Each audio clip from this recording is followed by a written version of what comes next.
Hello बच्चों, can hub में आपका फिर से एक बार स्वागत है। और देखो देखो देखो, फिर मैंने आज एक नया वीडियो आपके लिए लेकर आया मैकेनिज्म हेलोजिनेशन ऑफ एल्केन्स का। देखो, अब आपको पढ़ाएंगे आज से मैकेनिज्म का पढ़ाएंगे मैकेनिज्म। तो आप जब इस वीडियो को देखिए तो सबसे पहले आप दो वीडियो मेरा देख लीजिए, इंट्रोडक्शन और ये, और उसके एक और वीडियो बनाइए। लेक्चर हमारा 3 है, ठीक है ना। आप देखिए और आपके लिए बहुत अच्छा शानदार एक वीडियो लेकर आए, ठीक है। चेन देखो, सबसे पहले देखो मैकेनिज्म करेंगे हेलोजिनेशन ऑफ एक एल्केन्स का करेंगे। तो इसका मैकेनिज्म करने से पहले देखो, सबसे पहले हमको क्या करना है, हमको चेन इनिशिएटिंग स्टेप क्या होता है सबसे पहले ये करेंगे। तब उसके बाद चेन प्रोपगेशन स्टेप बनाएंगे, तब हमारे पास चेन टर्मिनेटिंग स्टेप होगा, यानी 3 स्टेप होगा। इस मैकेनिज्म में कितने स्टेप हो गए? 3 स्टेप। तो देखो, चेन इनिशिएटिंग स्टेप क्या होता है, उसमें क्या होता है कि इसमें होमोलाइटिक होमोलाइटिक यानी होमोलाइटिक मतलब होता है, मतलब एक समान होने वाला। इसके इसके साथ होमोलाइटिक के साथ ये फ्री रेडिकल के साथ टूटेगा। किसके साथ टूटेगा? फ्री रेडिकल के साथ। फ्री रेडिकल, ओहो, फ्री रेडिकल, फ्री रेडिकल के साथ क्या करेगा? ये टूटेगा। फ्री रेडिकल के साथ क्या होगा? ये टूटेगा, ठीक है ना। फ्री रेडिकल कैसे होगा? देखो, होमो मतलब क्या होता है? मैंने समान। ये Cl है और ये भी क्या है? Cl है। तो ये अपना बॉन्ड लेकर इधर जाएगा और ये अपना बॉन्ड लेकर एक इधर जाएगा, तो कुछ ये अपना बॉन्ड लेकर इधर जाएगा और ये अपना बॉन्ड लेकर इधर जाएगा। तो कुछ ऐसा स्टेप बनाएगा, देखना, ये देखते चलो ध्यान से। ये बनेगा C, ऐसा एक स्टेप बनेगा C। ये इस पर फ्री रेडिकल आ जाएगा, प्लस Cl में भी क्या आ जाएगा? आपका फ्री रेडिकल आ जाएगा, फ्री रेडिकल आ जाएगा, ठीक है ना। ये कब करेंगे? जब इसको हम क्या करेंगे? हीट करेंगे, तब ये हमारा क्या होगा? फ्री रेडिकल का बन गया, फ्री रेडिकल बनेगा, फ्री रेडिकल। और इसी को बेटा हम लोग क्या बोलते हैं? इनिशिएटिंग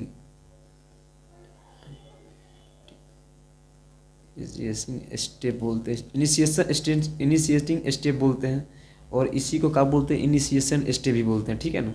लिख लो, इनिशिएशन स्टेप बोलते हैं। तो सबसे पहले आपको क्या बनाना है? फ्री रेडिकल बनाना है। क्या बनाना है आपको? Free radical. तो देखो, मैंने फ्री रेडिकल बना लिया। ये लिया मैंने एक किसका फ्री रेडिकल, इसको मैं दोनों को अपना अपना इलेक्ट्रॉन दे दिया, फ्री रेडिकल बन गया, ठीक है ना। एक फ्री रेडिकल इस पर, एक फ्री रेडिकल इस पर लग गया, ठीक है ना। दूसरी बात देखते हैं। अब मुझे चाहिए चेन प्रोपगेशन का होता है। तो चेन प्रोपगेशन में मतलब होता है कि देखिए, ये हमारे पास क्या है? C है, इसके साथ ही क्या होगा? डबल ऐसा बॉन्ड बनेगा, ठीक है। ये H हो गया, ये भी H हो गया, और ये भी क्या होगा? H होगा, और ये भी क्या होगा? H होगा, ठीक है। H लगा दिए, ठीक है। और यहाँ पे आपको पता है कि हमारे पास चेन इनिशिएशन में हमारे पास क्या है? फ्री रेडिकल है। तो एक फ्री रेडिकल यहाँ पे है। तो इस फ्री रेडिकल का होगा, इस बॉन्ड को हम यहाँ से क्या करेंगे? हटाएंगे। इसको यहाँ से जब हम हटाएंगे, यहाँ से इसको हटाएंगे, हाइड्रोजन को हटाएंगे, तो ये आकर यहाँ पे क्या होगा? शिफ्ट होगा। क्या होगा? ये शिफ्ट हो गया। यहाँ पे फ्री रेडिकल से ऊपर लगा, तो फ्री रेडिकल ये जाकर शिफ्ट होगा ये। तो ये कुछ ऐसा देख रहे, कुछ ऐसा बनाएगा। ये मतलब ये इसके साथ लेकर ये बगल हो जाएगा, ये शिफ्ट नहीं होगा, ये हाइड्रोजन कॉलोनी के साथ लेकर शिफ्ट हो जाएगा। तो बनेगा हमारे पास C बनेगा, ये बनेगा आपका, और ये बनेगा, यहाँ पे H रहेगा और यहाँ पे H रहेगा। और इस पर क्या आ जाएगा? हमारा फ्री रेडिकल आ जाएगा। क्या आ जाएगा? फ्री रेडिकल आएगा, ठीक है ना। इसके साथ क्या आएगा? होमोलाइटिक फ्यूजन होगा, इसके और इसके साथ, दोनों के साथ। एक तो इसके साथ होगा और इसके साथ होगा, तो लेकर अपना के चला जाए, तो फ्री रेडिकल बनेगा। क्या बनेगा? फ्री रेडिकल बनेगा। और ये हाइड्रोजन इसके साथ जुड़े, क्या बनेगा? यहाँ पे HCl बनेगा। क्या बनेगा? ये HCl इसके साथ यहाँ पे होगा, ये क्या बनेगा? HCl बनेगा। क्या बनेगा? HCl बनाएगा, ठीक है ना।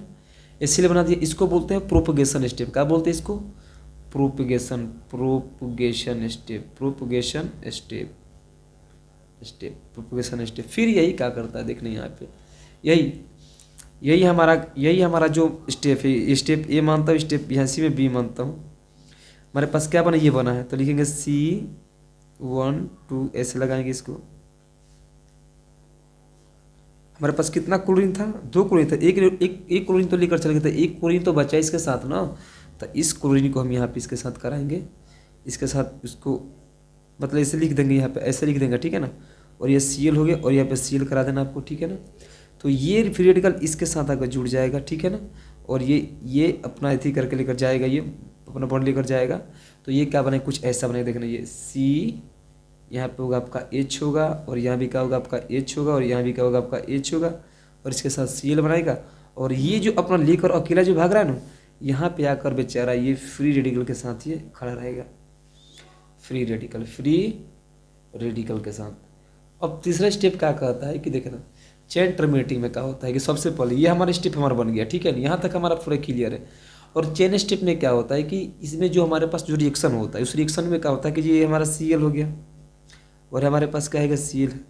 जब ये दोनों जुड़ेगा तो क्या बनेगा हमारा Cl2 बनाता है। ये तो बात क्लियर है। जब ये दोनों जुड़ेगा तो क्या बनेगा हमारा Cl2 बनाएगा, ठीक है ना। अगर जब मान के चले कि हमारे पास ये CH3 है, बस कुछ नहीं करना, CH3 ले लो, अब प्लस CH3 ले लो, सबको जोड़ो, सबको जोड़ जोड़ कर बना रहा नहीं है ना, वैसे ही बना लो। ये CH3 और क्या बनेगा आपका CH3 बनेगा, है ना। ये देखना स्टेप वाइज, ये पहले ये किए, फिर हम इसे चैन पर HCl बना, फिर यहाँ से इसको क्रिया करके एक हम बाहर कर ले, सबको यहाँ पे इसके साथ जोड़ दिए, इसके साथ भी दोनों को जोड़ दो, हमारी रिएक्शन बनते चला जाएगा। और यहाँ पे एकदम CH3 हो गया, CH3 हो गया फ्री रेडिकल, फिर यहाँ पे क्या होगा Cl हो गया फ्री रेडिकल, ये आगे बढ़ेगा तो क्या होगा हमारा CH3Cl बने क्लोरोमीथेन बन जाएगा, ठीक है। ये हमारा प्रक्रिया बनेगा, देखना ये हमारा प्रक्रिया बनेगा। मैं थोड़ा सा आगे बढ़ा देखते चलिएगा सब ध्यान से, फ्री स्टेप में मैं बता रहा हूँ बेटा, सा मतलब। हाँ, अब यहाँ पे मान के चलिए कि अगला में आते हैं नेक्स्ट स्टेप में। ये क्या है मेरे पास, ये मैं लेता हूँ कुछ CH3 हो गया, CH3Cl हो गया, इसके साथ मैं क्या करता हूँ एक फ्री रेडिकल के साथ क्रिया कराता हूँ, तो ये इसके साथ जुड़ेगा तो क्या बनेगा, ये इसके साथ आकर जुड़ेगा इसके साथ, तो CH3 क्या बनेगा CH2Cl हो गया, यहाँ पे CH2Cl होगा और इसके साथ क्या होगा HCl का होगा बाहर। नेक्स्ट इस रिएक्शन के अनुसार हमारा ये वाला बनेगा, ठीक है, ये वाला, ठीक है, ये बनेगा। और ले लो CH2 हो गया, Cl हो गया प्लस Cl2 हो गया, बस बन के आपका ये पूरा रेडी हो गया। बस अब बनाना है सवाल को, बस इसके साथ आएगा हमारे पास CH2 है ना, तो Cl को बाहर निकाल दो, ये बनना चाहिए। कैसे बनाया था, CH2 हो गया यहाँ पे, ये Cl2 होगा और इसमें से एक निकालेंगे इसमें से एक को निकालते क्या बनेगा Cl पर का फिर रेडिकल आ जाएगा। देखो समझ में आई, कोई दिक्कत। सिमिलरली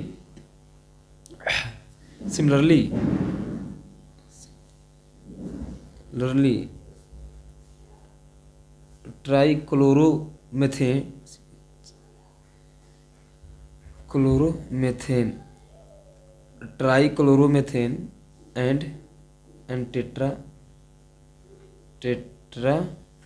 क्लोरोमेथेन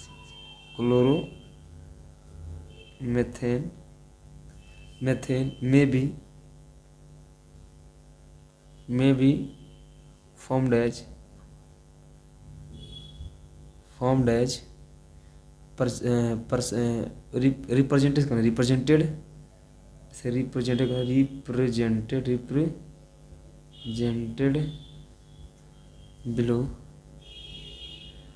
represented below करेंगे इसमें, तो देखना क्या बनेगा मेरे पास CH2Cl2 है, CH2Cl2 हमारे फ्री रेडिकल के साथ है, तो फ्री रेडिकल का क्रिया करा तो क्या बनेगा इसके साथ CH बनेगा, फ्री रेडिकल Cl2 हो गया, यहाँ पे Cl हमारे क्या होगा HCl का होगा बाहर हो जाएगा, इसके साथ तोड़ के HCl का होगा बाहर हो जाएगा। फिर देखना और कोई क्रिया CH पर जब अब ये हमारा CH पर क्रिया कराएंगे, देखो उसी के स्टेप से अब क्रिया कराएंगे Cl2 के साथ, यहाँ पे क्या होगा Cl होगा, तो क्या होगा यहाँ पे बनेगा CH3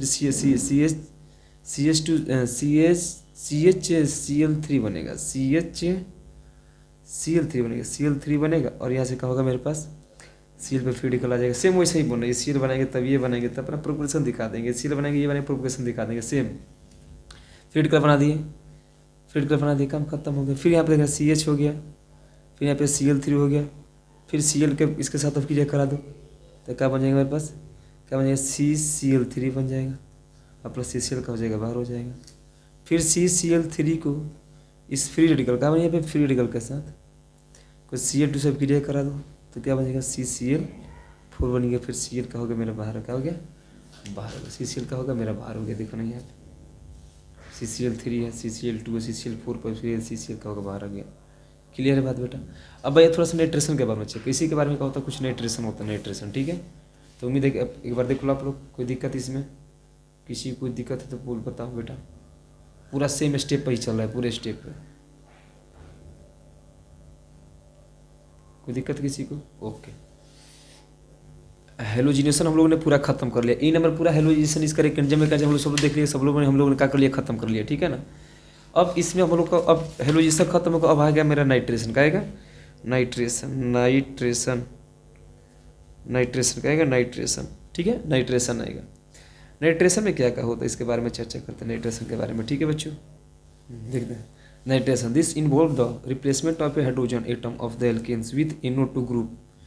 NO2 ग्रुप क्या करेगा, हाइड्रोजन एटम को रिप्लेस करेगा। ठीक है ना, कैसे रिप्लेस, जैसे मान के चलिए C6 है और H14 हो गया, इसके साथ ज़्यादा कोई टफ रिएक्शन नहीं है, प्लस इसके साथ HNO3 को अब क्रिया कराएंगे। HNO3 के साथ जब रिएक्ट कराएंगे तो क्या बनेगा मेरे पास, C6H13 NO2 बनेगा।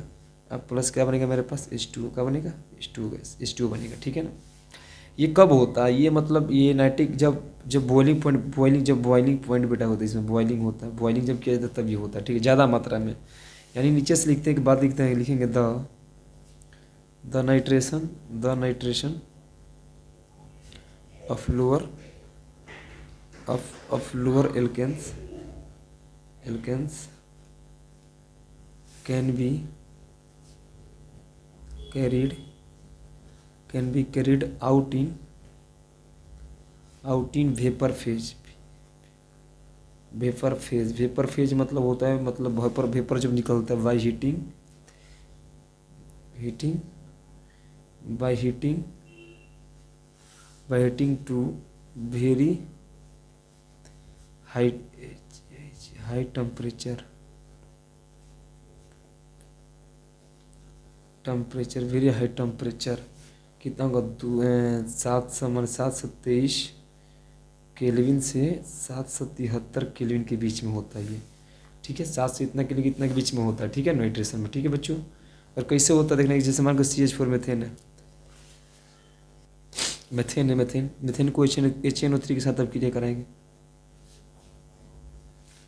723 केल्विन पे या 773 पे, तो ये क्या बनेगा, CH3NO2। अब प्लस इसमें क्या होगा, H2 का रिलीज करेगा। ठीक है ना बेटा, इसको याद रखिएगा। ठीक है, कोई दिक्कत, एक होगा आपका CH3 होगा और एक आपका CH3 होगा, इसके साथ आप HNO3 लगा, नाइट्रेशन करो HNO3 के साथ अब क्रिया, वही रहेगा 777 से 727 से 777 रहेगा, तो बनेगा आपका CH3 बनेगा आपका, CH2 बनेगा आपको, और आपका बनेगा NO2 बनेगा, और H2 का होगा आपका बाहर निकलेगा। ठीक है बच्चों, तो ये हमारा क्या बनेगा, इसको बोलते हैं नाइट्रोमेथेन,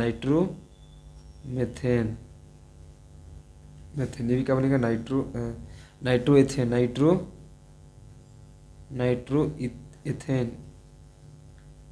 नाइट्रोएथेन बनेगा। ठीक है ना, बात क्लियर है बेटा पूरा, ये कोई दिक्कत किसी को, समझ में आ रहा है सभी है, कुछ इसमें आप लोगों को नहीं करना, थोड़ा सिंपल बस इस रिएक्शन को देखना है। ठीक,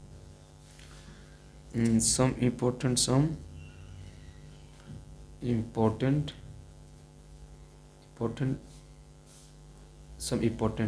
इसी के बाद कुछ इंपॉर्टेंट बात है। ठीक है ना, जो पेपर में आपका है, इसको बेटा आप लोग याद रखिएगा। ठीक है ना, क्या हो, जैसे मान के चलो मैं यहाँ पर लिखता हूँ, देखो H2 बनाना मेरे को। ठीक है ना, यानी एक मैं लेता हूँ CH3 और एक मैं CH3 लिया, और इसको अब क्रिया कराएंगे, किसके साथ कराऊँ, HNO3 के साथ अब क्रिया कराना। प्रेजेंट हमारा क्या रहेगा, वही रहेगा 777 से हमारा 777 से 777 रहेगा। ठीक है, उसके साथ अब क्रिया कराना मेरे को, तो क्या बनेगा, सबसे बनेगा CH3 बनेगा आपका, CH2 बनेगा, CH3 और CH2 बनेगा, और इसके साथ आपका एगो NO2 का होगा, जुड़ जाएगा। ठीक है ना, फिर आगे बढ़ेंगे अगले स्टेप में, CH3 बनेगा आपका, NO2 होगा, फिर अगले स्टेप में बढ़ेंगे तब क्या बनेगा मेरे पास, H2 बनेगा। क्या बनेगा, H2 बनेगा। यानी हमारे यहाँ पे हमारा स्टेप पर जब तक H2 नहीं बनेगा तब तक इसको छोड़ना नहीं है। ठीक है, नाइट्रेशन में एक और रिएक्शन लेते हैं, देखिए एक और रिएक्शन में CH3 CH2, अभी बताने कितने स्टेप में जाएगा, CH2 और क्या होगा, CH3 हो गया, इसको हम लोग कराएंगे नाइट्रेशन कराएंगे। क्या करेंगे, नाइट्रेशन HNO3 कराएंगे, इसके साथ प्रक्रिया हमारा वही रहेगा। तो क्या बनेगा हमारे पास, CH3 बनेगा, CH2 और क्या बनेगा हमारे पास, NO2 बनेगा, ये बनेगा, फिर जब प्लस करेंगे इसको, जब प्लस का फिर हमारे पास बनेगा CH3 बनेगा आपका, ये बनेगा C बनेगा, और क्या बनेगा, NO2 यहाँ पे लगा दो, और क्या बनेगा हमारे पास, CH3 बनेगा। फिर अगले स्टेप में जब जाएंगे तो क्या बनेगा, CH3 बनेगा, CH2 बनेगा आपका, NO2 बनेगा, NO2 बनेगा। फिर यहाँ से जब करेंगे तो क्या बनेगा मेरे पास, CH3 बनेगा आपका, NO2 बनेगा। इतना बातें बन गई, एक step, 2 step, 3 step.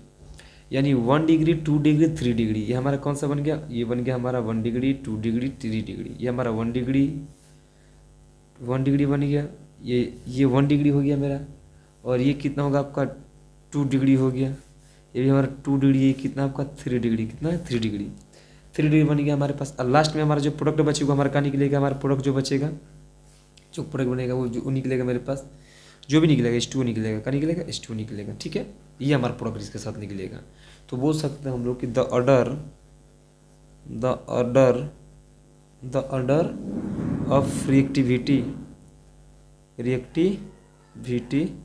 The order of reactivity of different hydrogen in this process, hydrogens है ना, हाइड्रोजन्स इन दिस प्रोसेस क्या होगा मेरे पास, तो सबसे बड़ा 3 डिग्री, उसके बाद 2 डिग्री, उसके बाद क्या होगा आपका 1 डिग्री, क्या होगा आपका 1 डिग्री, यहाँ से देख लीजिएगा, ठीक है। 2 डिग्री 3 डिग्री और 1 डिग्री, ठीक है बच्चों। उम्मीद है कि आपको समझ में आएगा, कोई दिक्कत यहाँ तक, चलिए यहाँ तक कोई दिक्कत है। अगला बात हमारा ये बात क्या होगा, खत्म हो गई। बी नंबर बात हमारा बिनाइट्रेशन। अगला क्या है मेरे पास, सल्फोनेशन, क्या है सल्फोनेशन। अगला हेडिंग हम देते हैं सल्फोनेशन के बारे में, ठीक है। सल्फोनेशन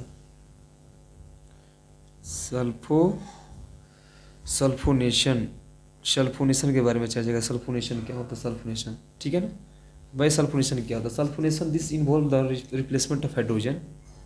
हाँ देखिए सल्फोनेशन में this involve the replacement of hydrogen atom of alkene by SO3H group. कौन है SO3, इसी को बोलते हैं सल्फोनेशन। क्या बोलते हैं, सल्फोनेशन बोलते हैं। क्या बोलते हैं बेटा, सल्फोनेशन बोलते हैं। ये क्या है मेरे पास C6 है, और H कितना होगा मेरे पास 14 हो गया, और इसको H2SO4 के साथ अब क्रिया करा दो इसको, हमारा कैटेलिस्ट, या इसके बाद SO3 के प्रेजेंस में तो हमारा बनेगा C6, एक किस में रोजा आप निकाल दो, C6H13 बनेगा, और SO3H बनेगा, प्लस इसमें क्या होगा मेरे पास H2 गैस, H2 का होगा हमारा वेपर बन के बाहर निकल जाएगा, ठीक है बच्चों। इसको बोलते हैं हेक्सेन सल्फोनिक एसिड। का बोलते हैं हेक्सेन सल्फोनिक एसिड का होता है sulphonic acid, hexane sulphonic acid होता है, ठीक है ना। क्लियर है बात है ये। अगला देखना हाइड्रोजनेशन। अगला सबका मैकेनिज्म भी बता दे, कोई बड़ी बात नहीं, लेकिन मैकेनिज्म आप लोगों को पढ़ना ही नहीं अभी। CH3 सबका मैकेनिज्म बताएगा तो इतना मैकेनिज्म पढ़ोगे आप लोग, इतना याद करोगे मैकेनिज्म बेटा। प्लस इसको बेटा याद रखेंगे H2SO4 के साथ क्लियर कराओ। प्रेजेंस ऑफ SO3 जो बनाएगा, क्या बनाएगा हमारे पास, वही सल्फोनेशन बनाएगा। H होगा और इसके साथ क्या आगे जुड़ जाएगा आपका SO3H प्लस H2O जुड़ जाएगा, इसके साथ, ठीक है ना। ये हमारा बनाता है, ठीक है। सल्फोनेशन भी क्या होगा, सल्फोनेशन ये सल्फोनिक एसिड, ये हमारा क्या होगा सल्फोनिक एसिड। इसका बेटा नाम लिख लो, इसका नाम होता है आपका 2-मेथाइल प्रोपेन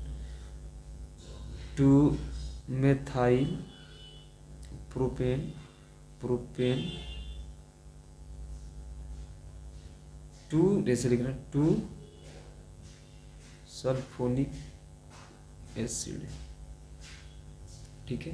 ये हमारा, ठीक है बच्चों, बात पूरा क्लियर। यहाँ तक आगे बढ़ता हूँ। तो हम लोगों ने सब्स्टिट्यूशन रिएक्शन ऑफ एल्कीन के बारे में पूरा पढ़ लिया, ठीक है ना। अब उसका दूसरा पॉइंट है, दूसरा हमारे पास क्या है, ऑक्सीडेशन का है। ऑक्सीडेशन का है, ऑक्सीडेशन बात ऑक्सीडेशन के बारे में पढ़ना। ऑक्सीडेशन बहुत सारे बात आता है, ऑक्सीडेशन के बारे में जानेंगे क्या क्या होता है, ठीक है ना। ऑक्सीडेशन के बारे में, ठीक है बच्चों, बहुत अच्छे से एकदम ध्यान से जानेंगे ऑक्सीडेशन के बारे में, ठीक है। इसमें हम ए नंबर पॉइंट पढ़ेंगे, इसका नाम है कंप्लीट ऑक्सीडेशन ऑफ कॉम्बुशन। लिखा कंप्लीट ऑक्सीडेशन और कॉम्बशन होता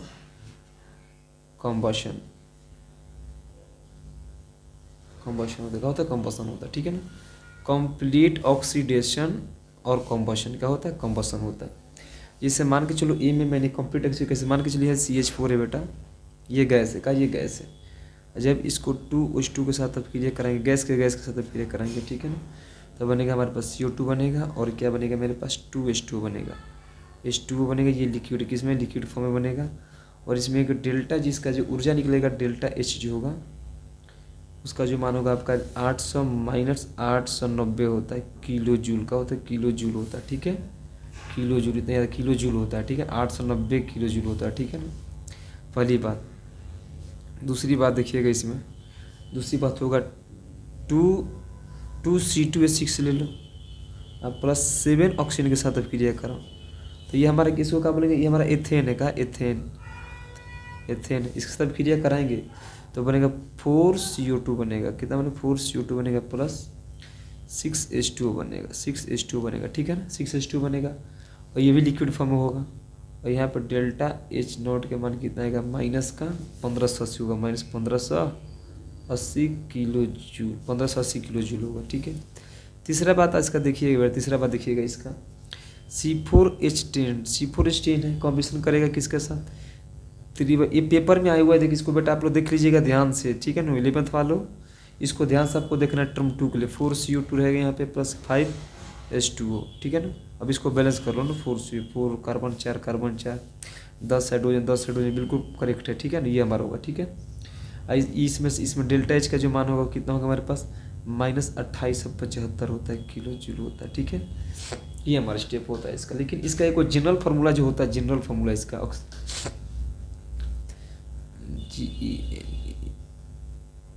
जनरल फार्मूला ऑफ ऑक्सीडेशन का जनरल फार्मूला को लिखना है। तो आपसे अगर जनरल फार्मूला ऑक्सीडेशन के लिए पूछ देता देखो, इसका फार्मूला CnH2n+2 करिएगा यहाँ पे, प्लस यहाँ पे लिखना है आपको 3n+1/2O2। इसको याद कर जाना बेटा, NCO2 बहुत ईजी है ये, NCO2 प्लस यहाँ लिखना N+1H2 का होगा H2, ठीक है। अब n बराबर हम रखते हैं 1 का, रखता हूँ मैं 1 रखा, यहाँ पर रखता हूँ 1 हो जाएगा तो कितना होगा, यहाँ पे H कितना होगा 4 हो जाएगा, प्लस कितना होगा 3 1 4, यहाँ पे कितना होगा 2O2 हो जाएगा। जहाँ जहाँ n वहाँ पे देखो 3 1 4 में भागे 2O2, यहाँ पे यहाँ कितना होगा CO2, अब प्लस कितना होगा हमारे पास 1 1 2 2H2, कितना होगा 2H2 बन गया, n बराबर 1 रखा तो, ठीक है। अगला देखा, अब n बराबर रखता हूँ, n कितना रख दिया मैंने 2, कितना रख दिया, इन में रखा 2, कितना रखा मैंने 2, तो क्या बनेगा देखने यहाँ पे, ये तो हमारा 1 बन गया, बिन में क्या बनेगा, इसमें 1 2 रखो 2, तो 2 हो जाएगा C2, तो 2 4 2 6 H6 प्लस 3 2 6 6 3 6 1 7 बटा कितना होगा 7/2O2 हो जाएगा। ये कितना होगा आपका 2CO2 प्लस कितना होगा 3H2O यहाँ पे हो जाएगा। ये हमारा कंप्लीट हो गया, ठीक है बच्चों, कोई दिक्कत यहाँ तक बताओ, कोई दिक्कत है बेटा बताओ आप लोग, बिल्कुल ईजी है ना ये। तो ये बेटा आपको याद रखोगे तो आप ये अगर फॉर्मूला आपको याद है तो आप कंबशन निकालना सीख गए, ठीक है ना। एक नंबर मेरी बात कंप्लीट ऑक्सीडेशन पढ़ी, ये हमारा क्या पढ़े थे, कंप्लीट ऑक्सीडेशन हो गया। तो अब देखो अब इसमें आता है मेरा बी नंबर, बात क्या रहेगा, बी नंबर का आएगा मेरे पास। ए नंबर मेरा बात तो कंप्लीट होगा। अब इसका इसी में का हमारा ए था, ये ए था, और इसी में हम आते हैं बड़ा समय बी लिखता हूँ, बड़ा वाला बी लिखता हूँ, समझ में आपको आएगा। ये बड़ा वाला इधर ए लिखता हूँ, उसको बड़ा वाला इसको बड़ा वाला बी लिखता हूँ, ठीक है ना, समझ में आपको आएगा। अगला इनकम्प्लीट कॉम्बशन का होता है, इनकम्प्लीट कॉम्बशन।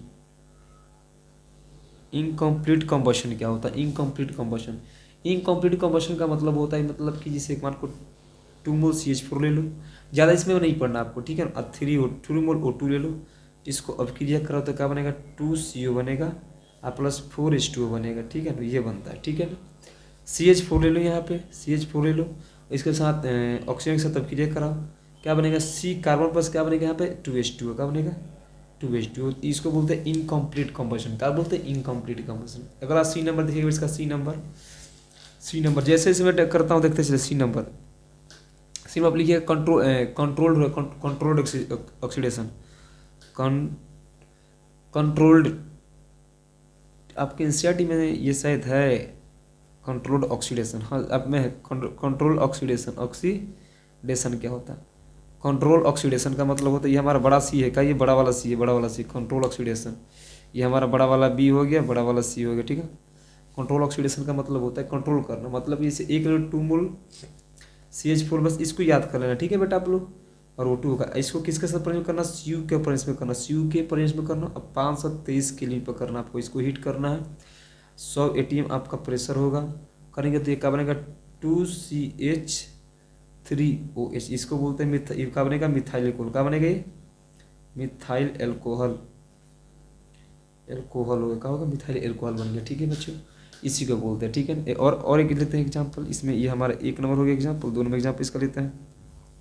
एक और ले लो CH4 ले लो, और इसको सिर्फ यहाँ पे ऑक्सीजन एक इतना मोल लो, इसको ऑक्सीजन के साथ, इसको सब क्रिया कर आपको मोलिब्डेनियम ऑक्साइड के साथ O3 के साथ, और इसको हीट करना है, क्या करना है हीट करना है, तो ये बनेगा HCHO बनेगा, और आपको क्या बनेगा यहाँ पे H2O, यानी इसको बोलते हैं H2O बनेगा, इसको बोलते हैं मेथेनॉल, क्या बोलते हैं मेथेनॉल, मेथेनॉल बनेगा, नल यानी फॉर्मल इसको बोलते हैं फॉर्मलडिहाइड, डिहाइड फॉर्मलडिहाइड बोलते हैं, क्या बोलते हैं इसको फॉर्मलडिहाइड बोलते हैं, क्या बोलते हैं बच्चों फॉर्मलडिहाइड बोलते हैं। बात करें क्लियर है बेटा। अगला हमारे पास सी के बाद क्या आता है डी, क्या आता है डी आता है, तो डी नंबर बात में चलते, डी हमारे क्या है, डी हमारे पास जैसे कि कुछ होता है कि किसी का अपक्रिया का मान के चलो KMNO4 का परिस्पर्श कराना है, KMNO4 का परिस्पर्श कराना अपक्रिया, ठीक है ना, ये होता मतलब इसका तो मतलब अभिक्रिया का मैं नाम मतलब डेट में आपको करके दिखा रहा हूँ, इसका कोई नाम नहीं है, मतलब ये ऑक्सीडाइजिंग करेंगे, ऑक्सीडाइज करेंगे, ठीक है ना, ऑक्सीडेशन करेंगे इसके साथ, इतना याद रखना। CH3 ये C हो गया CH3, और ये क्या हो गया मेरे पास CH3, और क्या होता है मेरे पास ये H हो गया, क्या हो गया H हो गया, ये क्या होगा CH3 H हो गया, और इसको ऑक्सीडेशन करना है, देखो यहाँ पे ऑक्सीडेशन करना है किसके पैसे में बेटा, तो KMNO4 के पेपर में आया हुआ क्वेश्चन याद रखना, ये KMNO4 के पैसे उसको अपक्रिया कराना है, तो क्या बनेगा आपका CH3 बनेगा आपका, C बनेगा आपका CH3 बनेगा आपका CH3 बनेगा आपका, और एक आपका बनेगा OH बनेगा, इसको बोलते हैं बेटा हम लोग 2 मिथाइल प्रोपेनॉल या टेट्राब्यूटाइल अल्कोहल, टेट्राब्यूटाइल एल्कोहल, टेट्राब्यूटाइल एल्कोहल का बनेगा हमारे पास टेट्राब्यूटाइल एल्कोहल। तो प्यारे बच्चों आपने पूरा देख लिया ये कैसे कैसे हुआ इसमें, ठीक है। अब आते हैं तीसरा स्टेप में, हमारा तीसरा जो बनेगा हमारा ऑक्सीडेशन हो गया। अब हमारे पास एक्शन ऑफ स्टीम, हाँ एक्शन ऑफ स्टीम। अब स्टीम तो आप लोग देखिए स्टीम कैसा होता है, जब भाप निकलता है,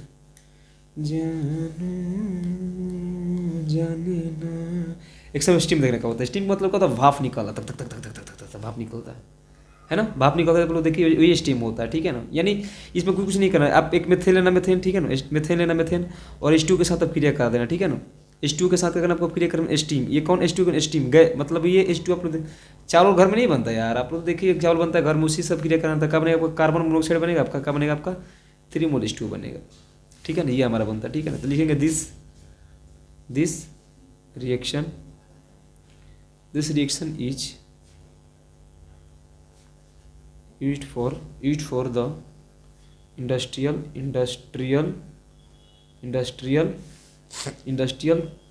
preparation, लिखना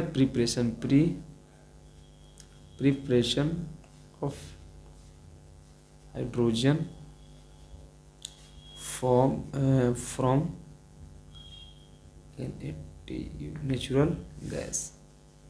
नेचुरल गैस के पंच में इसका कर देते हैं। बट आपको पता है भाप से बहुत सारे गाड़ी भी चलती है, बहुत सारी से मतलब कि एरोप्लेन होती है, जहाज भी होती है, और रॉकेट भी शायद स्टीम से ही चलती है, बहुत सारे ऐसे मतलब है कि गाड़ियाँ जो भाप से चलती है, इसलिए मतलब ये हमारा स्टीम पड़ता है, क्या पड़ता है स्टीम रिएक्शन पड़ता है, ठीक है बच्चों।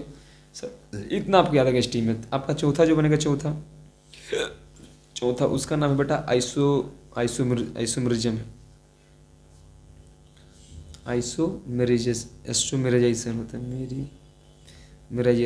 आइसोमेराइजेशन का मतलब होता है देखना कि वो एक ही रिएक्शन होगा 3 स्टेप में, 2 स्टेप में होगा, उसको क्या बोलते हैं आइसोमेराइजेशन बोलता है। ये किसके परिचय में होता है बेटा, the presence of AlCl3 aluminium chloride का परिचय में होता है, ठीक है, अल्मोनियम क्लोराइड का परिचय में होता है। और किसके इसका टेम्परेचर कितना था 500, याद रखना 573 केल्विन, हाई टेम्परेचर है, क्या है बेटा high temperature. Pressure about the पूछेगा प्रेशर, इसमें प्रेशर पूछे, प्रेशर इसमें आपका लगाना होगा इसमें 30 से 35 एटमॉस्फेयर होगा ATM, इतना प्रेशर आपको लगाना पड़ेगा, ठीक है ना। तब जाकर आइसोमर्स का एक रिएक्शन बनता है आइसोमेरिज्म का, ठीक है ना। कैसा बनता है, एक सवाल लेते हैं, चेक करते हैं, एक दो स्टेप करके चेक कर लेंगे, ठीक है ना। ये CH3 इसको बेटा थोड़ा प्लस हट जाइएगा, CH2 हो गया आपका, CH2 हो गया और आगे आपका CH3 हो गया। प्रेजेंस किसका कौन सा प्रेस है बेटा, AlCl3 है ना, ये वाला AlCl3 है। और हमारा HCl भी लो, HCl भी लो, अलग से HCl ले लो का। इसके साथ क्या करना, हीट करना है, क्या करना, हीट करना। तो क्या बनेगा आपका आइसोमेरिज्म बनेगा, आइसोब्यूटेन इसको बोलते हैं, CH और CH3 से बनेगा, ऐसे मतलब खुल जाएगा ये। और ये कैसे बनेगा CH3, ठीक है। तो इसको बोलते हैं आइसोब्यूटेन, क्या बोलते हैं, ब्यूटेन आइसोब्यूटेन बनेगा, पहला बात। दूसरा ले लो, आइसोमेरिज्म का मतलब होता है टूट टूट कर बिखर जाना है। ये हमारा N-ब्यूटेन, इसको बोलते हैं N-ब्यूटेन, याद रखना, ठीक है ना। फिर एक N-ब्यूटेन ले लो, CH3 ले लो, CH2, इसको कितना बार ले लो, 4 बार ले लो, 4 बार ले लिया मैंने, CH3 हो गया। इसको फिर एक दूसरे के पास AlCl3 और HCl के पास में हीट करने का, हीट करें तो कुछ ऐसा ऐसा बनेगा, CH3 4 है ना, तो CH बनेगा यहाँ पे, क्या होगा CH3 हो गया यहाँ पे। ये क्या बनेगा CH2 और ये क्या बनेगा आपका CH2 और ये क्या बनेगा आपका CH3 बनाएगा, प्लस ये बनेगा आपका, एक और बनेगा, एक तो हमारे ऊपर चलेगा, एक और बनेगा H3CCH2 और CH, इसके नीचे लगा दो, CH2 लगा दो, CH3 लगा दो, CH2 हो गया और क्या होगा CH3 हो गया। यानी इतना आपका बनेगा 2-मिथाइल पेंट, इसको बोलते हैं 2-मिथाइल 1 2 3 4 5 2 पैरा ना, 2-मिथाइल पेंटेन बनेगा। ये बनेगा हमारा किस कहीं से काउंट करो, ये बनेगा हमारे पास 1 2 3-मिथाइल पेंटेन, 1 2 3 पारा 3-मिथाइल पेंटेन का बनेगा पेंटेन। तो आपने देख लिया पूरे। अरे सॉरी सर जी, थोड़ा सा मैंने ध्यान नहीं दिया था। ओके, यहाँ पे होगा, ठीक है ना, ये यहाँ पे होगा 3CH3 होगा, CH3 होगा आपका 3-मिथाइल पेंटेन का होगा पेंटेन, ठीक है, ये वाला बात होगा, ठीक है। देख लो आप लोग बढ़िया से, ठीक है बच्चों। तो आपने पूरा देख लिया ये रिएक्शन। चलिए आइए बेटा, अगला है, मैं अगला 5वां नंबर का है एरोमेटाइजेशन का। एरोमेटिक कंपाउंड बनेगा, इसे एरोमेटाइजेशन बनेगा, ठीक है ना। और कैसे बनेगा इसके बारे में हम लोग चर्चा करते हैं, ठीक है। बहुत ईजी है, इसमें कुछ नहीं करना, कैटेलिस्ट एक लेना है, कैटेलिस्ट। इसमें भी देख लो, सबसे पहले जान कि जब सी पे इसमें क्या होगा 10 या ले लो या 20 ले लो ATM। यहाँ तक का इतना ATM का वो प्रेशर लगेगा इसमें। हीट इसका होगा 273 केल्विन होगा आपका, इतना पहले हाई टेम्परेचर है इसमें। और इसको किसके प्रेशर करना है आपको, आप करना इसमें, इसका होगा आपका Cr2O3 के प्रेस में और V2O5 के प्रेस में, ठीक है ना। इसके साथ अब क्रिया करेगा तो क्या बनेगा, बेंजीन बनेगा। क्या बनेगा ये, बेंजीन। क्या बनेगा ये, बेंजीन बनाएगा, बेंजीन। कैसे बनेगा बेंजीन, इसके बारे में चर्चा करते हैं। एक हम रिएक्शन लेते हैं, CH3 ले लो और CH2 को इसको ले लो 4 बार, ठीक है ना। और ये क्या होगा CH3, कि बेंजीन का सूत्र क्या होता है, C6H6 होता है, इस बात को याद रखिएगा, C6H6 होता है, ठीक है ना। इसको अब क्रिया कराना है, पूरा ही हमारे इसके ऊपर लिखना है, ठीक है। V2O5 हो गया, Cr2O3 हो गया, बहुत सारे ऐसे हो गया। तब जाकर एक बेंजीन आपको बनाकर इसे देगा, आपको एक बेंजीन यहाँ पे बनता है, ठीक है। ठीक है बच्चों, ये क्या होगा, बेंजीन बनेगा। सबको जोड़ के क्या होगा, बेंजीन बनेगा, ठीक है ना। सिमिलरली ऐसे अगर इसको 5 कर दो, CH3 को, CH2 यहाँ पे 5 कर दो, ये CH3 हो गया। अब प्रेजेंस हमारा क्या यही रहेगा, तो हमारा क्या बनेगा, एक कुछ ऐसा रिएक्शन बनेगा, ये बनेगा मेरे पास कुछ ऐसा रिएक्शन बनेगा, ठीक है। कुछ ऐसा ये हमारा रिएक्शन बेंजीन हो गया। इस पर रहेगा CH3, इसको क्या बोलते हैं, मिथाइल बेंजीन। का बनेगा मिथाइल बेंजीन, का बनेगा ये मिथाइल बेंजीन बनाएगा। बात क्लियर है बेटा, पूरे के पूरे बात बेटा क्लियर है। अब एक हमारे पास लास्ट टर्म, इसको बस इसलिए करना, देखना आपको एरोमेटाइजेशन आएगा तो आपका ऐसे आएगा, ठीक है ना, देख लेना आपको, ठीक है ना, ऐसे करना, एरोमेटाइजेशन आपका ऐसे आएगा। अब लास्ट मेरा बचा थर्मल डिकम्पोजिशन ऑफ पायरोलाइसिस। आइए बच्चों, अगला मेरे पास क्या है बेटा, थर्मल डिकम्पोजिशन ऑफ पायरोलाइसिस कराना थर्मल डिकम्पोजिशन में।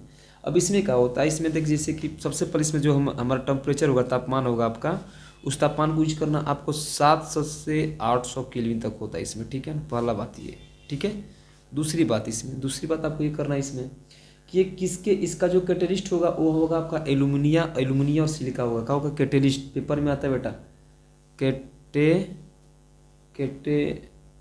कैटेलिस्टिक जो होता है, इसका कैटेलिस्ट होता है, कैटेलिस्ट जो होता है इसका जो होता है उसका नाम बेटा एल्यूमिनिया का हो, एल्यूमिनिया और सिलिका का होता है, सिलिका होता है, याद रखना। इसका कैटेलिस्ट कौन का, एल्युमिनिया और सिलिका है, एल्युमिनिया और सिलिका होता है। एक रिएक्शन में लेता हूँ, ठीक है ना। अब इसको ब्रेक करेगा तो बनाएगा एल्युमिनियम और सिलिका। एक रिएक्शन में लेता हूँ, ए नंबर C6H8 हो गया, ठीक है। कैटेलिस्ट है ये, कैटेलिस्ट का याद रखना, ये कैटेलिस्ट है, ठीक है।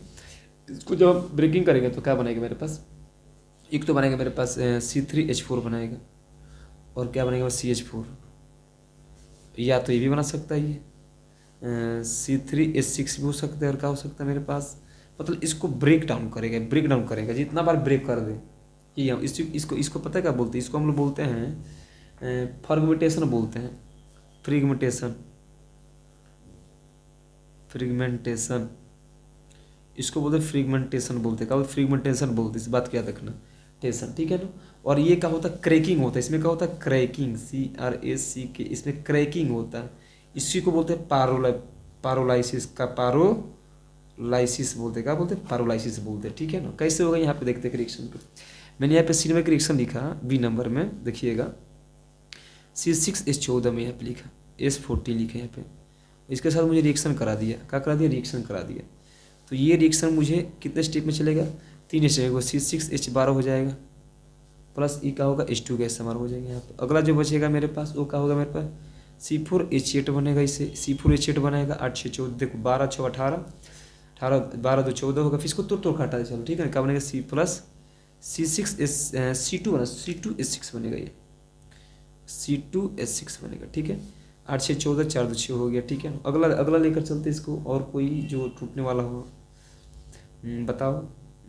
अगला, हाँ ये हो जाएगा आपका C3H6 हो गया आपका, आपको एल्कीन बनाते चलना है। C2H4 हो गया आपका, एल्कीन हो गया आपका, और आपका क्या होगा, एल्कीन यहाँ पे C2H4 होगा, C2H4 एक और हो जाएगा, 2 बार एल्कीन बन जाएगा इसमें। देखो जोड़ो इसमें सब वो जोड़ोगे तो इतना ही आपका आएगा। मैंने इसको मैंने कहा करने मतलब थर्मल मतलब टूटते जाएगा, जितना इसको तोड़ना है इसको तोड़ते जाओ। इसी को बोलते हैं थर्मल बोलते हैं, क्या बोलते हैं, थर्मल बोलते हैं, ठीक है ना। कोई भी ले लो रिएक्शन आपका यही बनेगा, ठीक है ना। बात क्लियर है बेटा। तो ये हमारा थर्मल डिकम्पोजिशन है बेटा, और इसमें बहुत सारे रिएक्शन है बेटा। उस रिएक्शन को भी बनाना आप लोग ट्राई कीजिएगा इसी के आधार पर, मतलब एक लीजिएगा ऐसे और उसको 3 स्टेप में 4 स्टेप में टूटेगा तोड़िएगा। एक और मैं आपको बता दूँ ताकि दिक्कत ना हो, देख लीजिएगा C12H26 हिंदी वाला भी इंग्लिश वाला सब समझिएगा। और इसको अब क्रिया करना वही पीटी के पोजिशन में कराता है, पीटी और Na के बस में लेते हैं, ठीक है ना। निकेल कैटेलिस्ट है, ठीक है ना। तो एक तो C6 एक तो बनेगा C7H16 बना, तो इसमें तो 16 7 हो गया मेरे पास, C6H16 बन गया एक पहला बात। फिर क्या बनेगा हमारा C6H10 कर लो, फिर और कोई बनाओ, और अदर प्रोडक्ट भी, अदर लिख दो, अदर प्रोडक्ट भी बनेगा, अदर प्रोडक्ट भी बनेगा, ठीक है बेटा।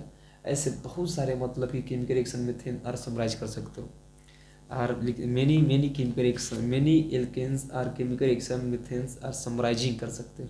और आप बहुत सारे से बना सकते हो, बहुत सारे चाहोगे तो आप एक एल्केन का पेपर में आता है ये CH4 है, ये मैं लेता हूँ एक रिएक्शन में यहाँ पे लेता हूँ CH4 का जो उम्मीद देखिए यहाँ पे CH4 में यहाँ से यहाँ तक मैं लेता हूँ, और इसी को सबसे पहले मैं एक ऐसे बनाता हूँ। इसको अगर एक Cl2 का पैसा क्रिया करता CH4 को, तो क्या बनेगा, CH3Cl बनाएगा, है ना, CH3Cl बनाएगा।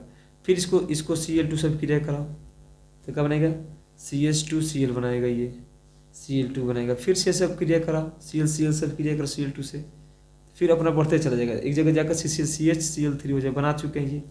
और फिर क्या लास्ट में क्या होगा, Cl2 जब करेंगे Cl2 तो CCl4 बन जाता था, याद है, ये जब करते थे, याद है, ये पूरा हो जाता था ये।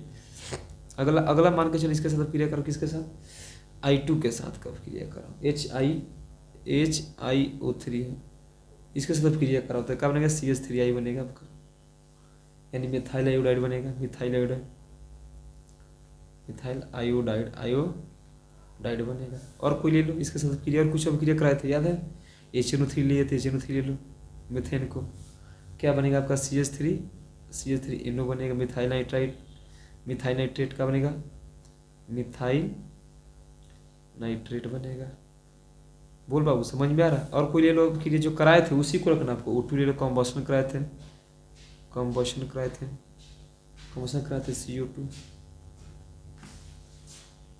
CO2 प्लस H2O ले लो, बनेगा ये, कार्बन डाइऑक्साइड बन गया, क्या बनेगा, कार्बन